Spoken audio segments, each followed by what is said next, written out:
Hello students, class 7। बच्चों, मैं आपकी हिंदी की टीचर। बच्चों, आज हम आपकी हिंदी में चैप्टर 1 की रिवीजन करेंगे। ठीक है। चैप्टर 1 है आपका हिंदी वसंत का, हम पक्षी उन्मुक्त गगन के। उन्मुक्त का मतलब होता है खुले हुए। ठीक है। पिंजरे में बंद जो नहीं होते हैं उन्हें कहते हैं उन्मुक्त, यानी स्वतंत्र रूप से घूमने वाले या खुले हुए। ठीक है। तो हम देखते हैं, हम पंछी उन्मुक्त गगन के पिंजरबंद ने गा पाएंगे, कनक तीलियों से टकराकर पुलकित पंख टूट जाएंगे। इसमें जो कवि हैं वो कह रहे हैं कि पक्षियों की तरफ से वो कहना चाहते हैं पक्षी जो हैं वो उन्मुक्त गगन के यानी खुले आकाश में उड़ने वाले हैं, और पिंजरे में अगर उन्हें बंद कर दिया तो वो गा नहीं पाएंगे। और कनक तीली, कनक का मतलब होता है सोने, और जो पिंजरे में लगी हुई जो सलाखें होती हैं उनको उन्होंने सोने की तीलियां बताया। सोने की तीलियों से टकराकर जो हमारे पंख हैं वो टूट जाएंगे। अगर आपने हमें पिंजरे में बंद कर दिया तो हम गा नहीं पाएंगे। हम बहता जल पीने वाले मर जाएंगे भूखे प्यासे, कहीं भली है कटुक निबोरी कनक कटोरी की मैदा से। कवि कहना चाहते हैं कि पक्षी कहते हैं कि हम जो है बहता हुआ जल यानी जो बहता हुआ पानी है उसे पीने वाले हैं। अगर आपने हमें एक जगह रुका हुआ पानी हम जो है उसे नहीं पीते हैं, और अगर आपने हमें रोक दिया या हम जिस तरीके से हम बहता हुआ पानी पीते हैं उस तरीके से हम भी रुकना चाहते हैं, रुकना नहीं चाहते हैं, बहते रहना चाहते हैं, यानी उड़ते रहना चाहते हैं। अगर आपने हमें रोक दिया तो हम भूखे प्यासे ही मर जाएंगे। और अगर आपने हमें पिंजरे में बंद कर करके और खाने के लिए मैदा से बनी हुई अच्छी अच्छी सोने की कटोरी में और मैदा से बनी हुई अच्छी अच्छी चीज़ें दी हैं तो भी हमें अच्छी लगेंगी। बल्कि अगर आप हमें खुले छोड़कर कटुक निबोरी यानी कि नीम की कड़वी निबोरियाँ खाने को देंगे तो हम उन्हें भी खाना पसंद करेंगे। लेकिन आप हमें अगर बंद कर करके कुछ अच्छा खाने को देंगे तो हम वो भी नहीं खाएंगे।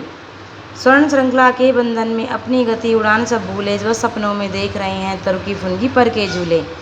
स्वर्ण श्रृंखला के बंधन में अपनी गति उड़ान सब भूले, कहते हैं कि हम सोने के बंधन में बंध कर अपनी गति, अपने उड़ने का तरीका सब कुछ भूल गए हैं, और बस हम सपनों में ही ये देख रहे हैं। बस हमें सपनों में ये दिखाई दे रहा है कि हम लोग जो आसमान में उड़ रहे हैं या झूलों पर झूल रहे हैं। ये सब हम सपनों में ही सोच रहे हैं, सपनों में ही देख रहे हैं, क्योंकि आपने हमें पिंजरे में बंद कर दिया तो हम ये सब भूल जाएंगे।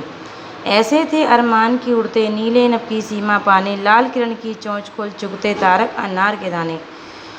कवि पक्षियों की ओर से कहना चाहते हैं कि पक्षी कहते हैं कि हमारे अरमान तो ऐसे हैं, यानी हमारे जो अरमान होता है सपने जो है हमारे वो ऐसे हैं कि हम नीले नभ में, कि हम जो है आसमान में इतना ऊपर तक उड़ जाएं कि हमें उसकी सीमा को, हम उसकी जो अंतिम छोर है आसमान का उसको छू लें।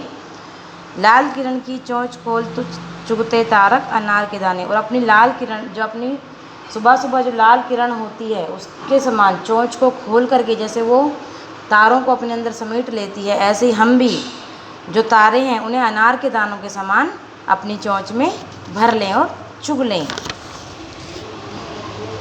होती सीमाहीन क्षितिज से इन पंखों की होड़ा होड़ी, या तो क्षितिज मिलन बन जाता या तनती सांसों की डोरी।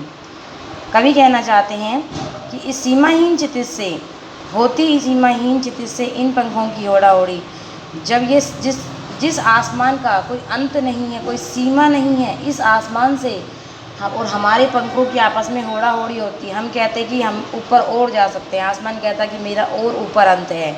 इस तरीके से हमें आपस में होड़ा होड़ी लगी रहती।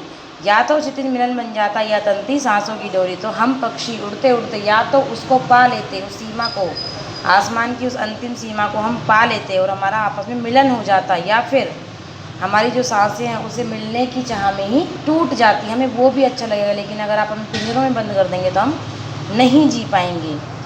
नीड़ न तो चाहे टहनी का आश्रय छिन भिन कर डालो, लेकिन पंख दिए हैं तो आकुल उड़ान में विघ्न न डालो।